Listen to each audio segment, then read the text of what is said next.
My name is Mary Stingley Wesley. I was a Stingley back in 1968 when I entered Jackson State College, Sonic Boom of the South. I was in the band, and I met a lot of friends on campus, and we still friends today. It was a great time to be in college during those years. And we had so much fun, even though we were going to school. It was a great school. We had good classes, good teachers. Our teachers cared about our well-being. And I remember the year of 1972, that when things changed. But prior to that, 1970, I met my boyfriend, which was going to be my husband. And I had a boyfriend before him in college, but we broke up. So we was in the auditorium one day for something, and this guy came up to me and said, "Since you don't have a boyfriend anymore, why don't you go out with me?"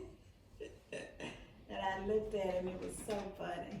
And he was serious too, so I looked at him and I said, okay, why not? And from then on, we was together every day in school. He lived off campus, I was on campus, but we saw each other every day.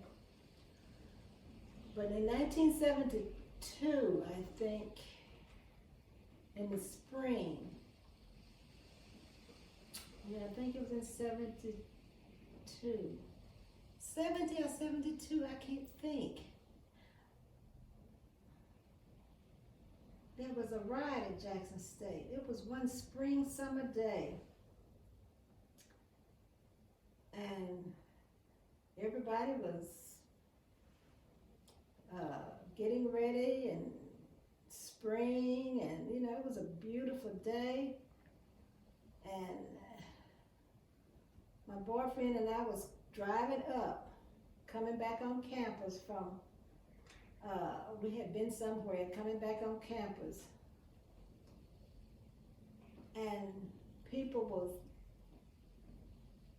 lining the street. You had to realize that our campus was there was a street with traffic in the middle of campus. There was cars all the time going and coming. We had to punch the light to get across from the cafeteria to the dorm, from the dorm to the cafeteria. So it was a throughway street. So I didn't know what was going on, so we was coming back on campus, and my boyfriend walked me to the door, and as he was walking back, he got in his car and left campus going home. And no sooner I got upstairs to the dorm, I heard gunfire. And I didn't know what happened until the next day when we were told to go home, because there the National Guard had come on campus, and that gunfire I heard was the gunfire of the National Guard shooting at the girls' dorm. And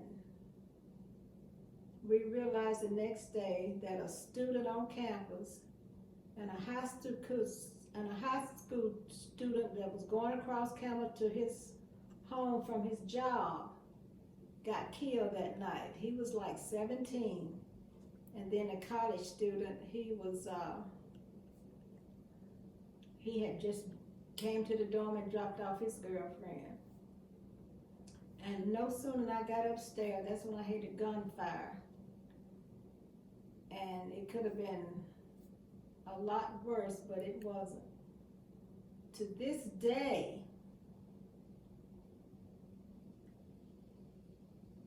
it has never become clear exactly to me of what happened. But what friends and has told me over the years, that this car had stopped at the red light, and these guys were just fooling around, and they opened the door and put their hand on the leg of a girl sitting in the car. She happened to be white, and from what I understand, they went downtown, told the whoever, and next thing we know, the National Guard was on campus. And to this day, this is all I understood. Never really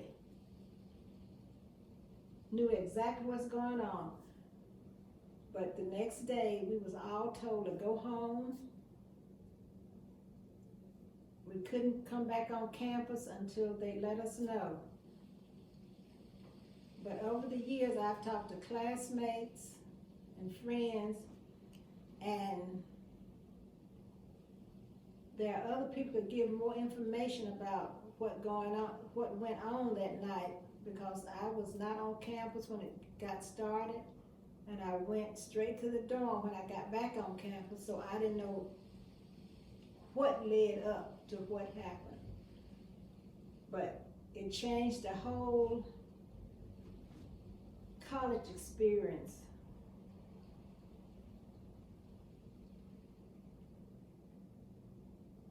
That year, or even to this day, it was never the same.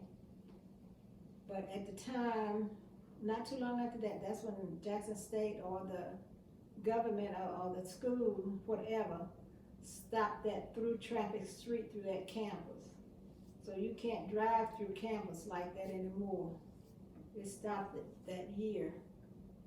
But it's been a whole history. I understood it was a book written about it years ago. I haven't read it. But I haven't, it was just not, to me, talked about that much that I heard, but maybe it was. But that was all I, understood about that day at Jackson State.